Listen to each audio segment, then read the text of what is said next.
Good evening and welcome to Being Black and Craft, where we don't apologize for recognizing our influence on craft beer. This is Angie, the Undeniable Vixen, your moderator for tonight. And as we wait for our illustrious guests, I do, of course, have some church announcements, as I always do. Um, One thing we're going to be doing is looking at uh, some festivals that are coming up, and I have some things already set up so we can look at them.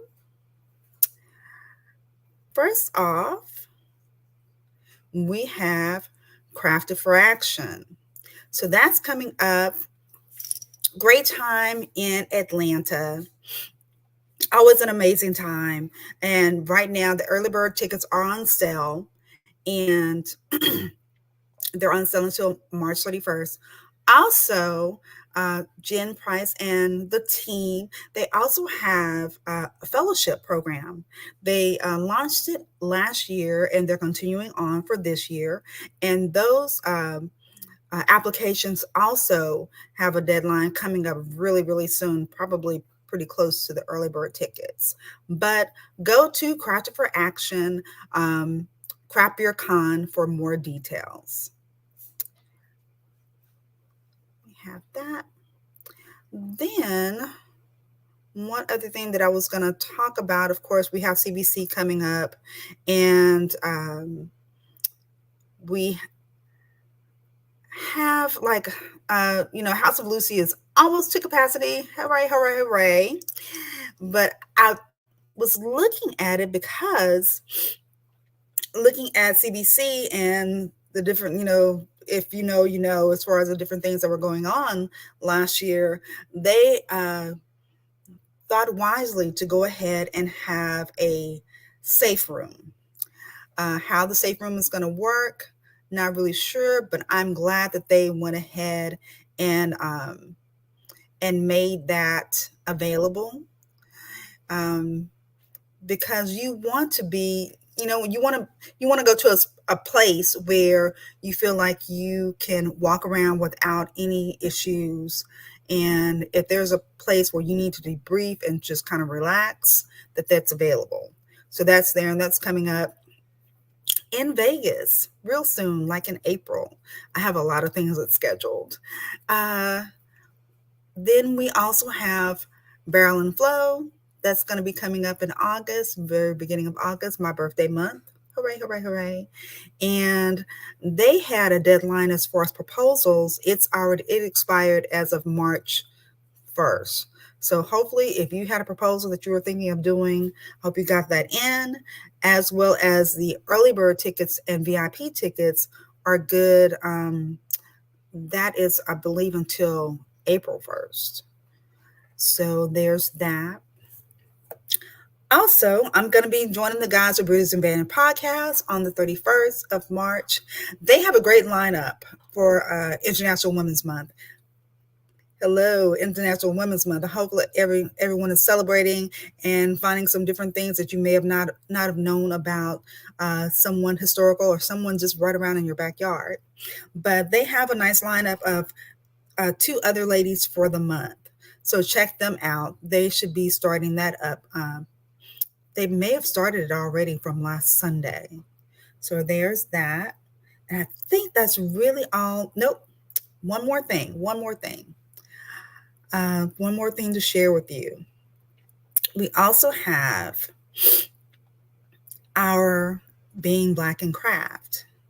Did you know that we have a podcast? So we do have a podcast. It's available every Tuesday after we go ahead and do the show. Right after that, by the next day, probably about 9 or 10, we go ahead and put it up as a podcast, and that's pretty cool for that. Then, wanted to make sure that y'all knew that we had a website. Let's see, let me share that. Our website is, it's been going strong. Usually a lot of people have been going on there to pick out merch. I think it's a really cool website. We have our blog there, which we did a big um, homage to from Grain and Glass. So the blog is there, as well as the merchandise. We have some, still have some shirts. I think I also have some totes that I need to put up there. There's um, Beer Quest TV modeling that. And what else we have on here? Um, the other thing that we have is we have access if you decide that you're on the page and you're just wanting to, hey, I want to just go ahead and go to a podcast. We're available on Spotify, Apple Podcasts, and Google. You can just click those and go right to it. And then some of the people that we've interviewed, and look at here, we got some familiar faces. So that's new to the website. I'll be putting up previous interviews that we had that came from the YouTube. If you don't go there directly, you'll be able to check it out there. So that's all of that. Let's stop sharing my screen on that. So we have our guest in. So let me invite him in. Hey, Elliot, how are you? Hey, good evening. How's it going? Good, good, good, good. Yeah, it's good to finally meet you in, I guess, virtuality. Yeah, yeah. We've been chatting back and forth, but usually, we when I was on Clubhouse, I would say, well, could I, ask permission, give, get consent for asking questions. It's not going to be anything too crazy, Okay. um, I mean, not too wild, I mean, we can but get crazy. I don't mind. It's cool. are you drinking anything before we start? Are you? I have. Of course. I can tell you right now. In my Okay. right Well, now, I'll share, and you grab if I you have a want to lot grab of something. beer. Yeah, I have a lot of beer in my crib. So I'm gonna. I already have one like sitting next to me. So I will be drinking our latest can, Oh, Rhythm and Beauty. oh, that's a nice So my can. fridge right now is full of all types of beers from like all of the homies, like Black Viking, Strange Fruit. I've got Soul Mega beer in here, beers from Virginia. It's just a lot. So yeah, I'll have to get these down eventually. But tonight I'll be on the Rhythm and Beauty. Oddly enough, I have something from Richmond, Virginia. Oh, what you I got? have, and I just picked it out just for shits and giggles. This is Hardywood. I love a good hef. So this is Okay, fighting Hokies. I'm sure that's something. Well, that is a bird. It looks weird, it could be but yeah. the college the mascot. Yeah, the Hokies. Yeah, Okay, so I so did say okay, Hokies. that'll Okay, I be the wasn't king sure. of I think. Yeah, V Tech. I think it's the Hokies. Yeah. Thank you. Thanks to Douglas. He came into town and he brought a gaggle of beer, and I swindled one or two out of him for I that. will pour up with you then. And I got my beautiful Black Man Brewing. Shout out to Barrett. All right, we got the Soul Mega glass. I'll see. Got it. Try, These, trying to trot me. It's all about marketing. All about marketing. yeah, right. So cheers. Cheers. So first question that I was wondering for you was for Soul Mega. Did the festival come first or did the beer come first? The beer for sure. Okay. Yeah, no, definitely the beer. Well, the brand came first, then the beer, then the festival. So I kind of alluded to what Soul Mega means, but tell our audience where you and your partners created Soul Mega and what it stands for. Sure. So Soul Mega, obviously, it's the name of our company. But for us, it's more of like a lifestyle moniker that represents kind of like relentless pursuit of like drive and passion. So the idea behind the brand originally was to find a way to create a community of people who are individuals who embrace the things that drive them, who are like basically doing what they love. And so we are making beer. That's what we love. But it's supposed to be like if you did anything you love, you were Soul Mega. And that's how it started. We started off just bringing our homebrew batches to like different pop-up events. I don't want to call us an event company, but we started off basically with experiential events. I think our first event ever was in 2017, and it was a beer tasting for our community. It's just say like, hey, like come to this, this bar in the middle of the day. And we're going to teach you how to drink craft beer. We're going to teach you how it smells like, what it looks like. We're going to put you in different groups, give you scoring cards, you can trade notes, and just trying to create a community of people who are pursuing their passion, who have beer as the conduit. It ended up evolving into a company. And we started selling beer in 2019, and then the festival was our first year doing festival 2020, 22. So home brewing to events to commercial manufacturing, and now we are still doing that, obviously. But the festival is a big piece of our brand when it comes to like community and music and stuff like that. Okay, okay. So, So it'll be year 3 for us on the festival this year, but it'll be year 5 as the beer company. and so so initially you started from home brewing. Yeah, I started in 2011 or 12. Okay. So what do you remember from home brewing where you may have had a misstep that allowed you like, you know what, I'm never gonna forget this one. Oh, This is easily. I would say my biggest lesson in homebrewing was understanding the effect of temperature during the fermentation process. So okay. I think the first beer I ever tried to make was like an imperial stout or like a triple or something like Hmm. that. Long story Oh, short, you was bold? oh yeah, I was just like, what's the? I was like, give me the 13%. Oh my god, yeah. So I remember, the equipment we started off with was very basic. It was really just kits and carboys and like Mhm. the Gatorade type, um, you know, football vessel as the fermenter.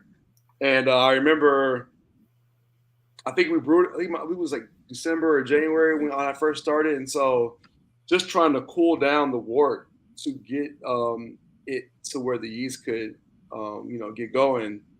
It took a long time. We didn't have a wort chiller. We didn't understand how to Mm, get mhm. it down fast. So I put the kettle in like a pile of snow, and I remember like taping the lid shut or something like that and putting it in the snow, and that didn't really work. And then we had a guest bedroom in my house, but it was winter, so we had the heat on. And I remember like putting the carboy inside the guest bedroom, and then it like exploding basically. And my crib smelled like a baseball park for like a week because Oh it my was in the goodness. carpet and like all over the wall. And I had it underneath the desk, so it like kind of caught it. But yeah, so I guess my one lesson from homebrew was learning how yeast interacts with temperature. Wow. Yeah. Yeah. That's that's like I'll That's never a forget that humorous one. story, but yeah, it's a lessons learned for science. So when I come to Soul Mega, because that's on my to-do list, You come to what Mega am I gonna find? at MegaFest or just with us, our brand in DC? No, coming to the festival. Oh yeah, okay. So what are my expectations? What's some things that I'm definitely gonna know that I'm gonna see that maybe ongoing, or maybe even some things that you might be able to share that's not trade secrets just yet. Okay. Well, I will say that the festival is evolving along with the brand, and so it started off with just celebrating our anniversary. Hey, like we're here, we're in Asia's capital, we're representing other minority vendors inside this space that's not very populated by us. Last year, I think we did a good job of expanding kind of the beverage options. So I guess at the bare minimum, expect to come to a festival that has dance music and variety of minority-owned beverages. So if you don't Okay. want to, you don't want to do that, then we gotta maybe take a step back for a second to figure out how to get all the guest experiences lined up. But at its core, outside of our anniversary, MegaFest is supposed to be a community event that merges block party culture with beer fest culture. Now, Okay. but we're taking it a little step further and saying it's not just a beer festival; it's a beverage festival. So we're going to have Okay. wine, spirits, beer, alternative beverages. There should be something for everybody. So I see the where my misstep is. I'm saying so mega, and I'm thinking so mega fest, but it's actually Mega Fest is the name of the Yeah, festival. I like that you said that. Yeah, because yeah, so it's Mega Fest, but it's produced by us. So yeah, you can Right. call it Soul Mega Fest if you want, but it's So actually Mega Fest. Daddy Porter was asking when it's festival. I know it's in August. It's real close to my birthday, but I don't know what if you made the actual date We for. haven't announced the date yet. The Okay. past 2 years has been in August because that's going to align with our actual anniversary. But we're looking at possibly some other dates that are a little bit more flexible with the weather and with people's able to attend. Ooh, Yeah, okay. yeah. So it's Okay. going to be a So Q4 for sure. I'm getting a curveball because I was like, I'm already ready. Because that's like I was looking at the past couple of years and Yeah, seeing, um that it was like right there around the 24th, 25th time. 20, So yeah, 26th, 25th. Honestly, yeah. I mean, I think DC is hot around that time Oh, the okay. year. So we're looking at either venues that can give us a little bit more flexibility in the climate control, Mhm. or we have to move a day to a temperature that's a little bit less hot because it was like 98 degrees last year. It was. I'm from Texas, so you're not saying nothing to me. I know, but like when you mix the drinking and the dancing, it gets a little. Yeah, but you're right. I mean, I'm from Chicago originally, so I'm a little bit more susceptible to the colder temperatures. But DC Mhm. is a swamp in itself, and it always gets humid during the summer. Oh, okay. Oh, it's that sticky. It's the sticky hot. Yeah, sticky hot, right? So I Okay. don't say Yeah. that we're looking at other options just to be flexible. But I can tell you for sure it's going to be in the last half of the year, most likely the fourth quarter. Okay. Okay. That's Yeah, cool. yeah. So, one of the questions that I was wondering, um, how has what different impacts or changes for MegaFest have you noticed from the different brands that you have brought in? Has there made any cultural shifts as far as like I guess after MegaFest? What has those connections have they been fostering? Are they blooming? I think so. Like I said, for me, outside of promoting Soul Mega's brand and our anniversary, it's very important for me to promote my counterparts in our space. So anytime I can get the brands that I fuck with, like normally, and get Hmm. them in front of eyes that would not know about them is a win for me. So I did like last year that we were able to open up the beverage options for people who just like the gluten-free people the first year didn't have any options because we had no beer. All we had was beer. This year we had Mm. cider, we had wine, we had RTDs. We had last year we had ciders, wine, RTDs. We had our kombucha. We had a full bar, and so we had different minority-owned food vendors. So my hope is that as we grow as a festival, as a company, we can bring in, some of the newer brands or the more established minority owned brands just to promote them in the space they might not have a chance to promote themselves. So I would say the feedback I got from last year was that it was good. I think a couple of the vendors ended up picking up accounts from people Oh, who own nice. restaurants or bars who came to the festival. I did see that. I did hear about that. But for me, man, it's just all about promoting Black excellence, like promoting like people doing their thing. I picked all the vendors that came last year. I'll continue to do that, and just making sure that we give everyone a shot to shine. Okay. Let me step back and ask you some more about, excuse me, the hip is hipping. More about your kind of dalliance with beer making. Okay. So, since MegaFest is dealing with beer and music, want to see what your music taste is. Oh man, my personal music taste is all over the place. So, so let me tell you. Okay, okay, So we're making a beer, and it's at Whirlpool. okay. What song are we listening to? Oh, what? We're making the. Oh, you gonna put me on the spot? I guess if we're playing that game where you got to say the first thing that comes to your mind, I guess I'm sorry. The first thing that came to my mind was Lil Flip and Three Six Mafia, Rainbow Colors. Okay. That's the first thing that Okay. came to my mind. Yeah, so I'm gonna say I'm playing Screwed and Chopped. Okay. Yeah, What about for Grain Out? Grain Out. Uh, I guess I'm playing some West Coast, something with like a DJ Quick or something. Okay. Yeah, Okay. Okay.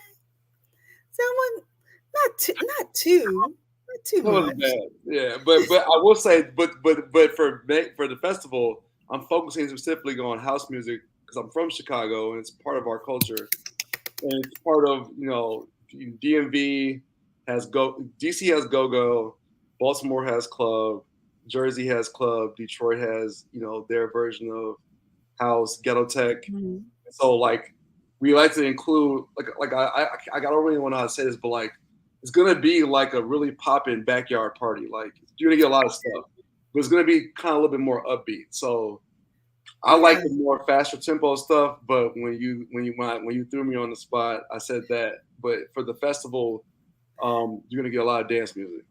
Okay. Okay. Okay. No problem. So, had a question. I wanted to see if you have seen this. Let me see. I'm going to share, see if this works. Share the screen. I've been meaning to ask somebody about this because it has me in a tizzy. Okay, yes. which is a Belgian white wheat ale. Okay. I've been instructed by the people in the comments to try this with an orange slice. The lady at the bar who gave me this chilled glass said to take a bite of the orange and prepare your palate for this. I'm gonna pour this like they do in the beer commercials. I hope they're not. Slow and steady. Number four. Yeah, your four is trash. Taking a bite of the orange to prepare my palate. Mm. It's a solid orange. Palate prepared. I see Tim said, Also like this one. That's a craft beer.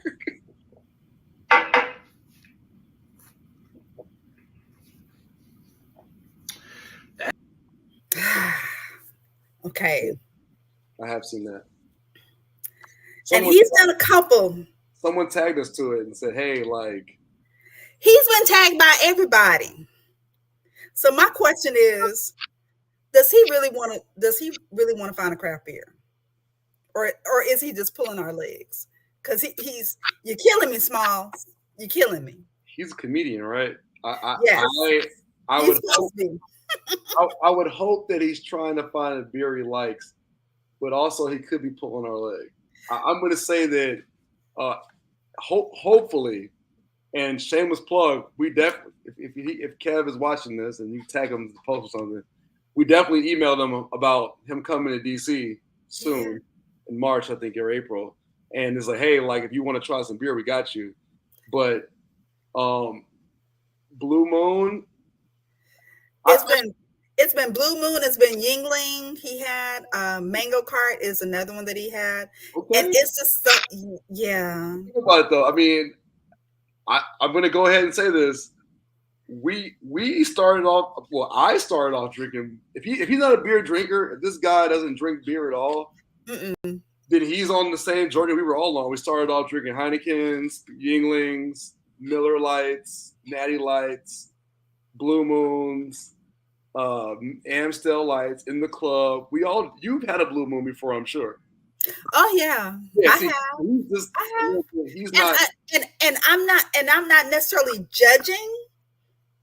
Not really, but it's more of because he keeps on putting himself into harm's way with the pics, and he's reading other people's comments that also do not drink beer, and they're just throwing out labels that they know instead of, hey, like, oh, I mean, I literally did, as a person that's in the community, please go to somebody in the community, because I think if he's educated as far as like, hey, well, what do you like?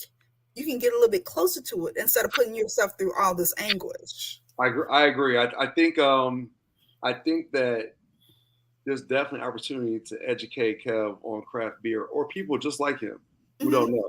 And this is how it gets important to representation, right? Where we're at as far as like craft in general, and then black owned craft beer, where you're at. Because if someone told me to grab a Heineken, I can go to any store now and get one. I don't have to go to just to DC to get a Sol Omega or just to another state to get those brands. So yeah, I think he should just definitely tap in with some of those comments, and then when he's in those cities he's touring, he should try the local craft beer for sure. It's specifically the black owned ones. And if he's in Yeah. the market that doesn't have black owned beer, he should try the local craft beer. Yeah, I mean, there's too many opportunities out there. So I'm I'm hoping that it's like 50-50. He's pulling our leg a little bit and he's actually trying to figure out something. So Yeah, I I guess just thought that was time will interesting. tell. So so you said that you're originally from Chicago. Yeah, I've been in DC since 2009. Okay. So I mean, not long, but not too long. So what do you miss about Chicago other than the snow? Um, I miss my family and my friends, the food, and the architecture. What can you get in Chicago that you can't get in DC? What's the main, like, when as soon as you get off the plane, I'm going here. I can't get no Italian beef sandwiches. I can't get um, a good pizza. Wait, let me stop. DC has some Oh, good pizza, but I just like Chicago pizza better. I mhm, can't get.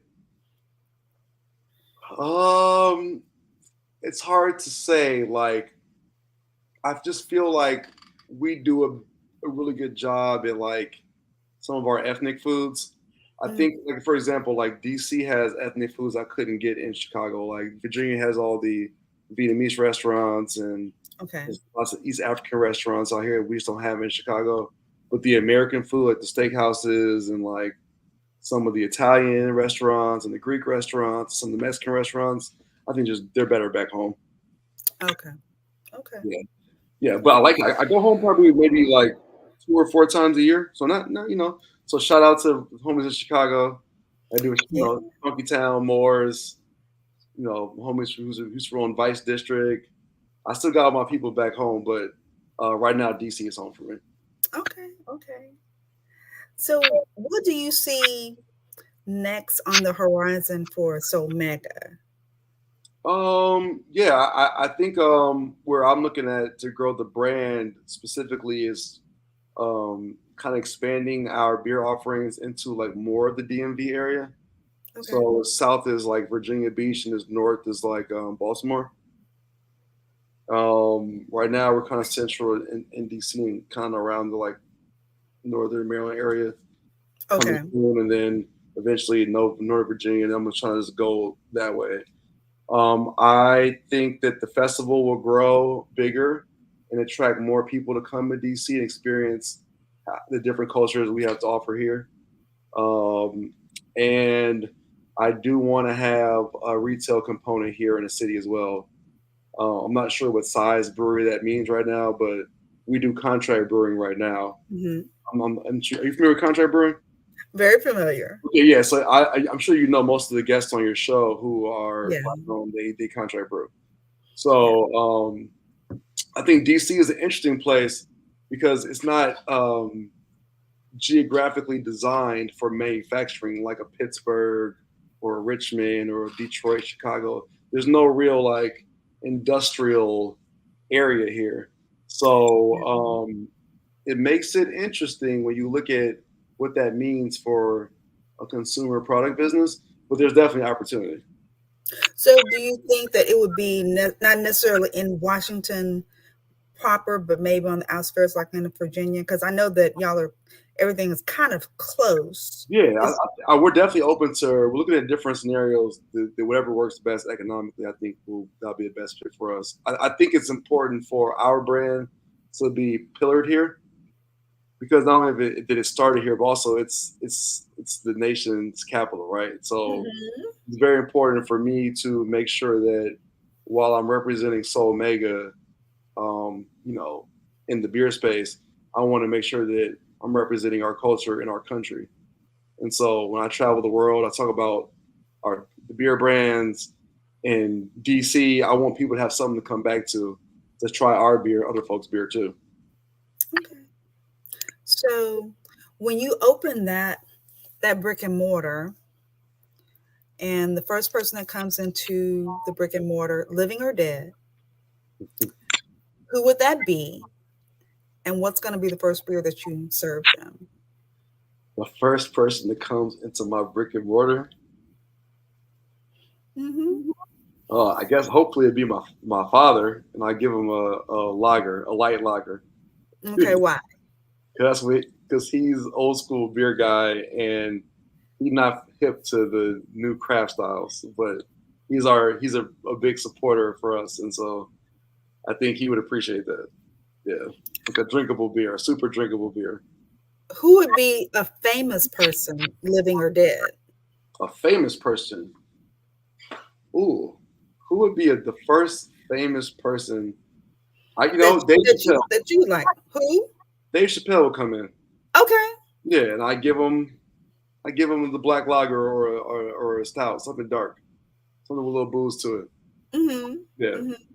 and I tell Someone him, that's going to go good with a cigarette yeah, he can go smoke. He can smoke in the corner. because he chain smokes now. Yeah, he can I see. sit on the beer garden deck or something. He can smoke that. Okay. There you go. So the new facility, the brick and mortar is going to have, it's going to be laid out to where you're going to have a beer garden. Yeah, Is there anything? I think that's my like I said. I'm looking at different design options. Yeah. We don't have anything that we've married, but in the perfect world, yeah, I would like an indoor outdoor space. Okay, cool. Yeah, Okay. yeah, because it gets cold here, but not too cold. Where are you at? I can't remember. Are you in Ohio? I'm in Dallas, Dallas. Okay, Texas. Texas. Sorry, Yes. Texas. Yeah, yeah. So Yes. yeah, yeah. So you only have what? It gets cold in Dallas a little bit, right? Yeah, it was literally 40 degrees, and then 2 days later it was 80. 40's cold. 70 is cold. 70, I need a jacket. I need a sweater. Yeah, it was 54 this morning in DC. I had a hoodie on, I think. Hmm. But yeah, I think yeah, -2 might be cold. 3 degrees, 10 degrees, that's cold. No, 20, actually I'm 20 good. is kind of cold too. But I'm straight. Mm-mm. yeah, I know, right? I can't do it. That's just like, because I also enjoy going to Chicago. But it's like, what do y'all thaw out? Because that's when I'll be. That's when I'll come down there. Yeah, just Other than that, May to July, August. Yeah, just stay right. around. Man. Yeah. So let's see. One other game that I would like to play with you is Marry, Hmm. Kiss, Kill. Mary Kiss Kill. Marry, Kiss, Kill. Okay. So first one is going to be a double bock, a imperial stout, and I'm gonna say a farmhouse saison. Okay. Married Doppelbach, kiss the Imperial Stout, kill the farmhouse saison. Why kill the farmhouse? Uh Yeast, wilds. I mean, I like saisons, but that's like my bottom of the preference beer. Even though we've made one before and it was Mhm. great, um, it's not something I would lean towards every day. So yeah, I would Okay. do that. And then I feel like I have a luck of the draw sometime on some of these yeast strains where my stomach doesn't agree so much. Okay. Yeah. Okay. What about you? Same, Huh. same, same beer. Stout, So, farmhouse saison. it'd be Kiss the Farmhouse Saison. Oh, word. Okay. Um, Marry the Double Bot, and I guess kill the Imperial. Did I say Imperial Stout? You said pure, yeah. Even though I don't want, I it'll be a slow death because I still do love Imperial Stouts, but Double Bot, yes. So wait, so what's your go-to beer then? When I go to the brewery, I'm gonna look and see if they have a hef. I'm definitely gonna have a hef, and then I kind of pan through and get maybe like a flight. But if you can do that, um, lager, not so much if I see a hef, and then um, anything German, I'm gonna gravitate towards because I like bready, yeast Uh, doughy beers. I don't gotcha. know why, but because I like bread. I don't keep bread in my house because that's how bad it is. So I get it, when I go and drink. Okay, So yeah, I feel you. yeah. Yeah, I'm an So IPA Pilsner guy, West Coast specifically. No hazies. ah, Yeah, yeah. no hazies. No hazies. No thanks. Wow. They No make hazies. you. They make your. They make. Oh wow. I mean, It's I will drink. I will taste them, but I don't drink them.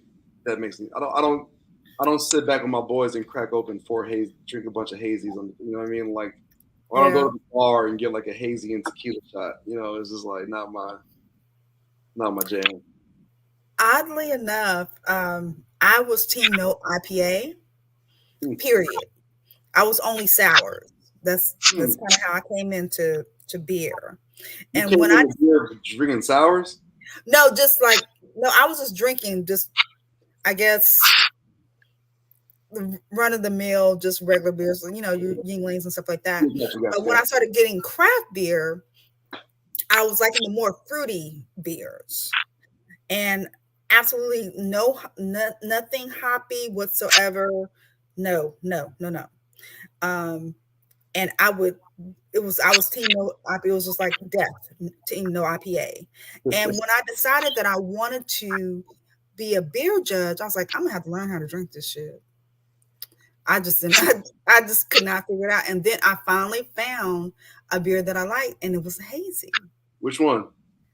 Oh my gosh, I can't remember. But Gotcha. it was probably at some bottle share that I went to.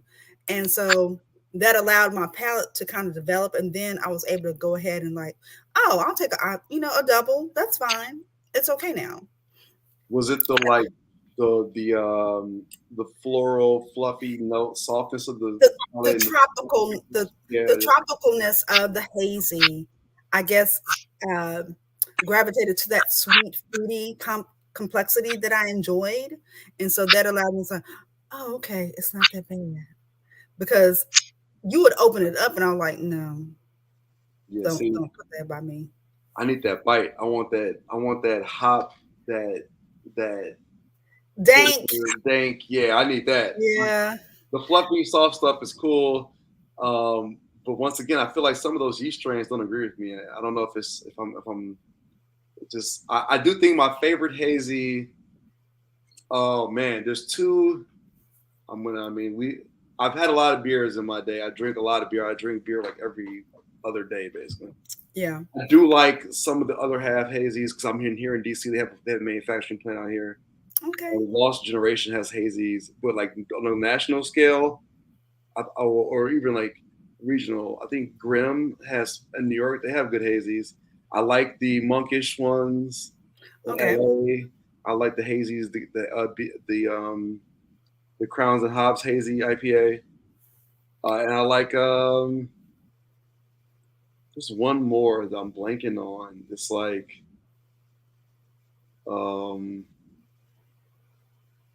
I think Resident Culture has a few though. Like, Ooh, yeah, resident culture. yeah. But I will drink them. Like, I don't mind drinking one that's like tangerine or like citrus forward, but if Mm. it's too sweet, that kind of like I can't do it. Yeah, I get that. I get that. Even I had to circle back to the Crowns and House because I now mind you, I would still try it, but I was never getting a full glass of it.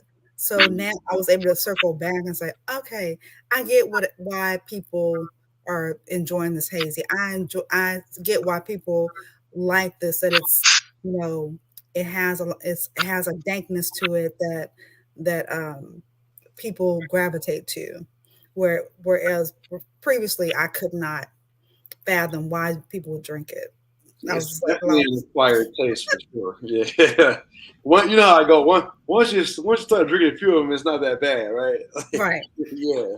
You had just it's just developing the palate, and so now I'm able to pair it with because Crown and Hops they just did like a little recent blurb where they were saying, "Hey, did you know that you could pair beer with your cigars?" I was like, "We've been on that."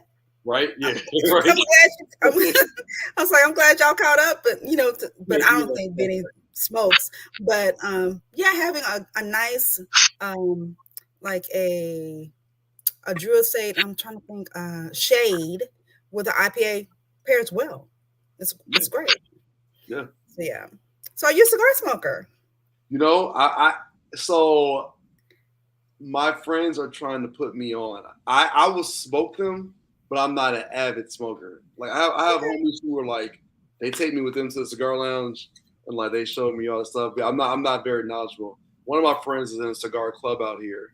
Hmm. She put me on. Yeah. But she's it's like they do a lot of Scotch um things, but we did bring the black lager one time and they had did that. It was pretty cool. But yeah, Nice. I was putting a little. I mean, I'm not really a smoker, but like a small like stogie joint, I'll puff that like on the Mhm. low, but not like a huge. Like I'm not gonna sit back for 3 hours and like You're not gonna have a 20 gauge, nah, 20, no 20 days, 25 gauge. no 25 That's days. fine. Yeah, but Yeah. but my boy back home in Chicago, he's a cigar guy. Like he knows he's like the aficionado. He's got the club membership and all that. So, Mhm. but I get the vibe. Like it's definitely but what it's kind of like IPA or Pure Style. It's an acquired taste because that Yes. what I learned is like the leaf and tobacco, how they pack it, and all that affects the flavor and the pull. And like it's kind of like craft It's beer in a very way. much. Yeah, it's made differently for different utility. So I respect that. Yeah. And it's again, I had to develop a palate. I was just doing flavored cigars slightly, and now I couldn't go back to that. I'm a medium, close to full body cigar, and yeah, just developing that palate. It's interesting. And my friend, she told me, she said, "You have the most two expensive habits: craft beer and cigars." I was like, "I don't know how I did it." Hey, it's like And I'm still considered a novice. It's not. I don't smoke every day. It's like, okay, the sun was out. I'm one of those farewell smokers. If it's cold outside, I'm not smoking. If it's warm outside, I'm smoking. got you, So it's not like I need it. So got you. yeah, Okay. yeah. Well, Elliot, I really enjoyed talking to you and Yeah, I know, finding right? out It's more. funny. I should have been the show. I've been watching the clips. I'm like, oh man, like I'm like getting nervous about when my time is coming up. But I'm happy to be on here for sure. Oh yeah. Yeah, you definitely got to come to Mega Fest this year. I know you're in Dallas. I know you. Are you familiar with any of the Dallas beer community, like Black Beer Travelers? Yes. Brandon. Okay, yeah. Tell him you want. Yeah, He know Brandon knows me. Brand knows you. Yeah. So bring her to Mega Fest next year. Yeah. Yeah, I remember he Sure. went. Yeah. Yeah. I have to Yeah, ask him, we where did you get actually classmates from school. It's interesting how people, really? grow in their careers. We ended up reconnecting more recently through the beer situation, but we met in undergrad. Yeah. Oh, nice. Oh, nice. Well, I'll definitely, because we have our own personal chat because we do another subset of being Black and Craft. We also have, oh my gosh, I've gotten tongue tied. I have all these different names. So this is Black Beer Delegates. So that's what we have as far as in Dallas. We do a bottle share every month, Oh, dope. and so we have our own chat. So I'll make sure that I'll tell them that you say hello. Yeah, tell myself what's up. Cool. Yeah, yeah. You So have any I'll other questions see. for me about the company or the brand or I don't know. Well, you know what? I wondered, as far as like your logo, Hmm. the on the very top, does that have any significance on it? It does. And I'm so glad you asked that because I feel like we rebranded our logo Mm-hmm. from when it. I don't know if you've seen some of our old pictures, but we used to have this like crest that had like inverted grain. It was a lot of lines in it and like a bottle in the middle. And that logo was how we started the company, and that went on some of our T-shirts. But Mm-hmm. actually, that star, it's a star, and we're trying to find like an icon logo. I equate that to like the McDonald's M, and they have Mm-hmm. McDonald's Crowns has the crown, and Starbucks has the Medusa, and Nike has the check, and all that stuff like that. So I wanted like a singular symbol that would represent Soul Mega without the words. And we got to do a better job of maybe doing some more storytelling around our inspiration for that.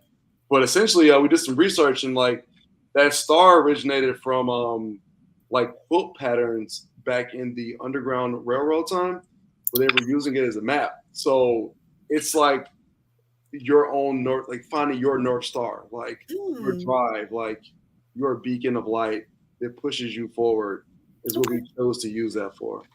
Oh, And so nice. it's kind of got a weird mix, but we were just trying to figure out like how do we get Soul Mega to resonate in everybody, where it's not really about us, but it's about all of us, you know. Mm-hmm. So we use the North Star as like the beacon.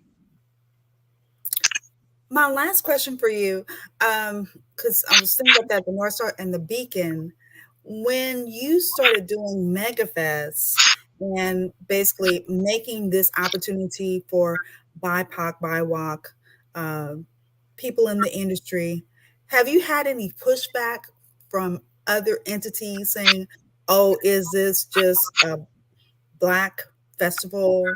or, "Can I come?" Have you had any pushback from that? Nope. Well, I haven't had any pushback. I did have one particular organization, um, I guess, suggest they couldn't come because they weren't black. And I was like, you can come. You just gotta work with somebody black. They gotta, like you can't just you can come if you partner up with somebody or if you can find a way to work with us to promote Mhm. the entire, idea, but we're not gonna just promote you by yourself. But yeah, Okay. no pushback, honestly. But then again, it's like I don't want to downplay anybody's efforts, but I haven't really asked people who weren't in the community to be a part of it Mhm. in that way. Obviously, sponsorship and media relations and strategic partners and the activations that lead up to the festival. Um, if you believe in the message, you're down. I'm cool with that. Like, so I never really. I'm trying to think. I've had sponsors tell me no, they weren't going to support it, but they never said because it was that reason. Okay. Yeah, no one's outwardly been like, no way, like whether Mhm. that be they just didn't want to tell me or if that was true or not. But overall, I think the people who I've worked with in the past who weren't black are definitely supportive of the mission, um, Nice. and we want to get more people involved for sure because that's how the message grows and it amplifies. But yeah, no, nothing like that I've experienced so far. Okay. Good. All right. Well, thank you again, Elliot. So MegaFest is so Coming, MegaFest is coming soon. coming into the year 2024. It's Uh, coming soon. It's gonna have some food. We're gonna have some music, some house music, yeah, a kick top tier. ass block party with fire ass vendors and just a great time. Yeah. Definitely follow us on socials, Soul Mega DC. That has all the info. And then check our website out, soulmega.com, soulmega.com. So we'll be posting all our information about the festival there. We have a beer map now that will locate where our beer is being sold in the DMV Nice. area. And as we grow, it'll have more icons on the map as well. And yeah, we're just happy to be here. So stay tuned for more. Awesome. Well, again, I am Angie, the Undeniable Vixen, and thank you again for joining us for Being Black in Craft, where we don't apologize for recognizing our influence on craft beer. You have an awesome night and amazing week. Yes.